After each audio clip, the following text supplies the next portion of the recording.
Yesterday, we finished by speaking briefly about what dua is.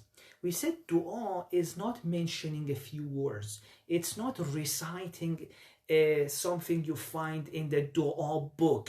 No, dua is an event, it's a connection, it's a reality. So I said, when these days we are reflecting on dua Arafah, we are not performing dua, right? We are witnessing the dua that took place between Imam Husayn and God, hoping inshallah that we can learn to imitate that and create the real connection, which is called dua. I want to speak a little bit about dua in our life and how often we have misunderstood perhaps, or maybe we are not benefiting from the maximum benefits of dua. Dua a lot of the times for us has been equal to asking for things we want in this world. And often these things that we want in this world are the external things, right? I hope this happens in the outside world. I hope I get this job. Many things which are in the outside world. And that's why dua for us a lot of the time has become equal to what? To asking for things we want in the external world. Whereas I think the main purpose of dua is establishing that connection between the soul and its creator, and the main things that can be achieved are the changes within. The changes within that can easily translate into external changes as well, but the first center of change is within, right? How does that work? When a soul comes into contact with its creator, when a soul is aware of its true nature, its infinite nature, and slowly as it connects to its creator, transcends the limitations of this physical world, the limitations of the body, it starts to see the world from a different angle. And as a result of this soul behaves in the world differently. Okay, so for example, one of the ways in which, I'm going to give you one example, for example, marriage. We can ask God to find a spouse for us. That's asking for something in the external world. Or dua could be as a result of our connection with God, we find this source of unconditional love and peace within us, right? So dua can change us easier than it can change the outside world. And then once we have this inner peace, inner love, unconditional love, we are no longer going outside seeking love, but we are looking for a partner now that we can share some of this love that we have.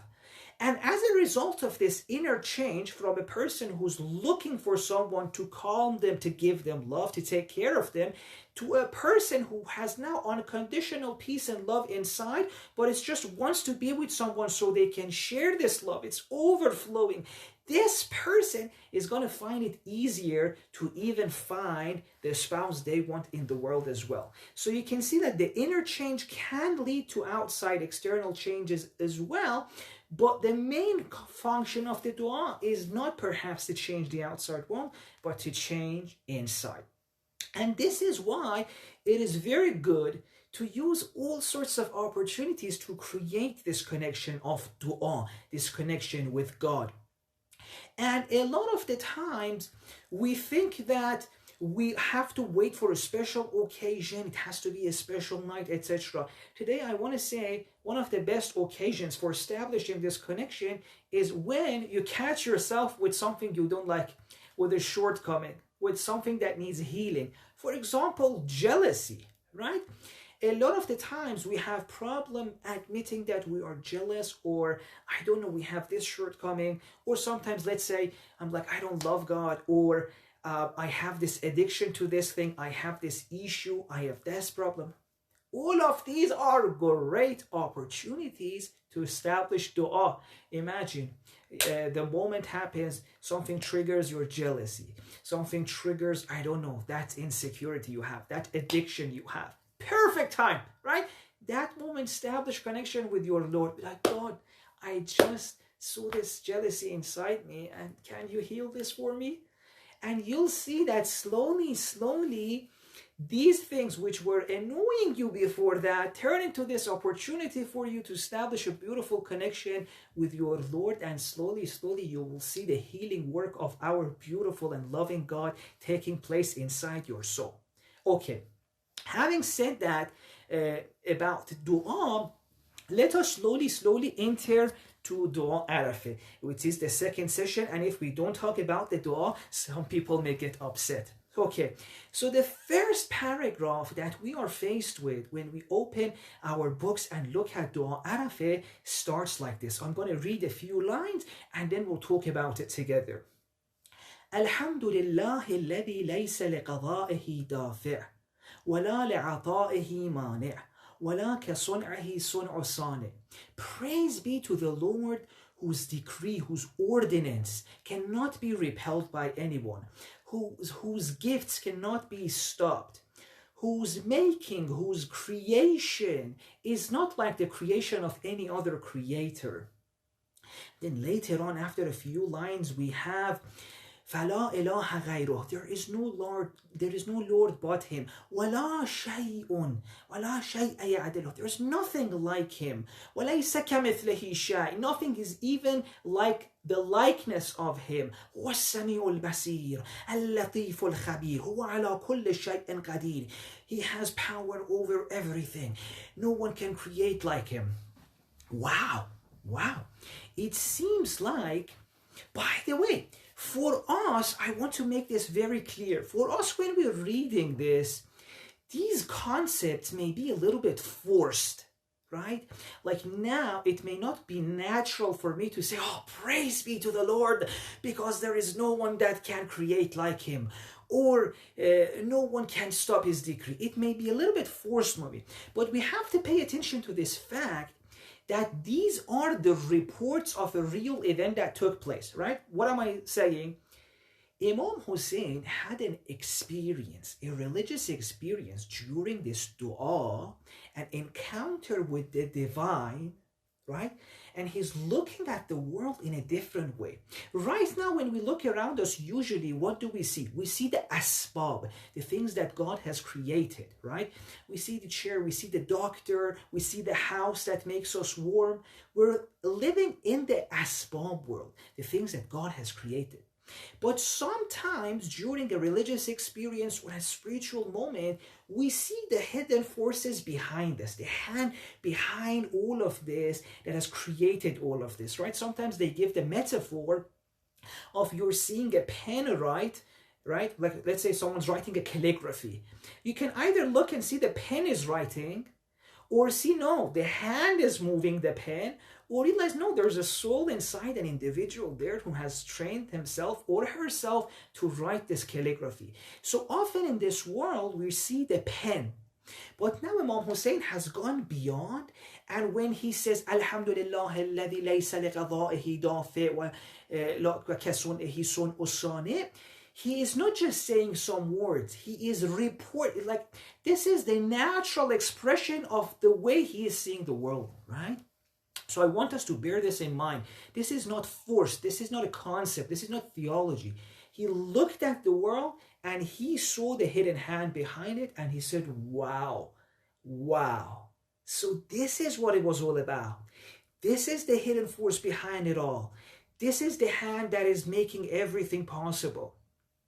And now I want to mention why this is important as well, because a lot of the times when people want to praise God for his creation, they compare God with people, right? Which is a very, I think, incorrect way of glorifying God. Because like they say, look, for example, if this person invented computer or this, they used other material, whereas God doesn't use anything else. God's creation is out of nothing, so it's amazing. I get what they're trying to do, but you have to know that this is such an unfair comparison, because comparing a person who created computer to God is like comparing, let's say, me to Lionel Messi or me to Allah Ta'ala. It's just wrong. The level is so much higher. No. Imam Husayn doesn't say, oh God, your creation is better than the one who created computer or this and that. Imam Husayn says, no. At this level, when I'm looking at the world, there is nothing other than you to compare to you. لَيْسَ كَمِثْلِهِ شَيْءٌ. What are you on about that is better than the person who created the computer? No, at that level, there is nothing else. It's just him. All right? And Imam Husayn says, like, everything is showing you to me. There is nothing other than you. So he's speaking at that level. لَيْسَ كَمِثْلِهِ شَيْءٌ لَا إِلَهَ غَيْرُهُ. No one else is a creator in that level. Right? There is no comparison to be made. And then someone may be wondering, okay, if everything is being done by God, then what the hell am I doing in this world? Why did he even create us? Like, what's my role in this world? The answer, again, is in the dua, and it's very beautiful. What does Imam Husayn say?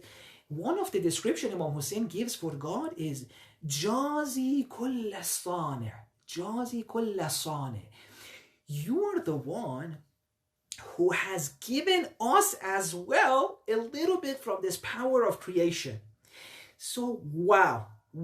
So the way Imam Husayn is looking at what's happening in the world is that their only creating force is God. At that level, there is nothing but God. Everything is his hand. He decrees and it happens. But then this God decided that I want to give some of this creating power, the power to Son, I'm going to give some of it to this insan that I've created and I love so much. Right? So Imam Husayn says this amazing, magnificent being gave some power of creation to us as well.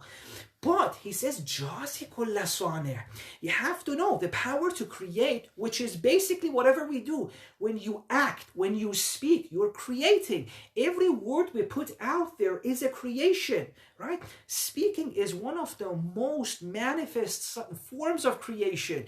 Even in the Quran, when God wants to use a metaphor, he says, kun fayakun, right? He says kun, and it is. So speaking is a creation we do every second.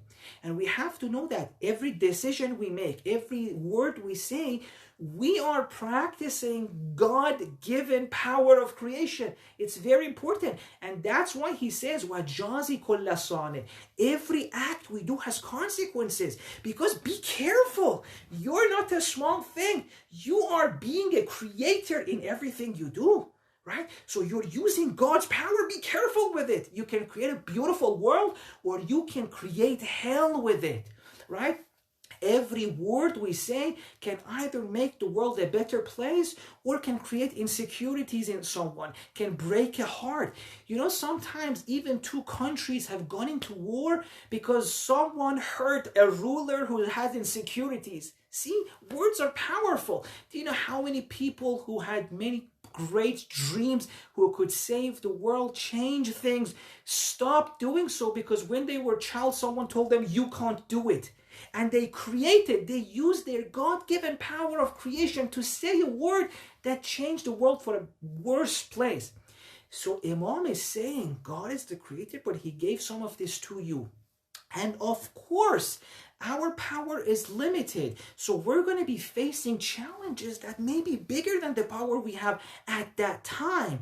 So God says, don't worry. I am رايش كل قانع.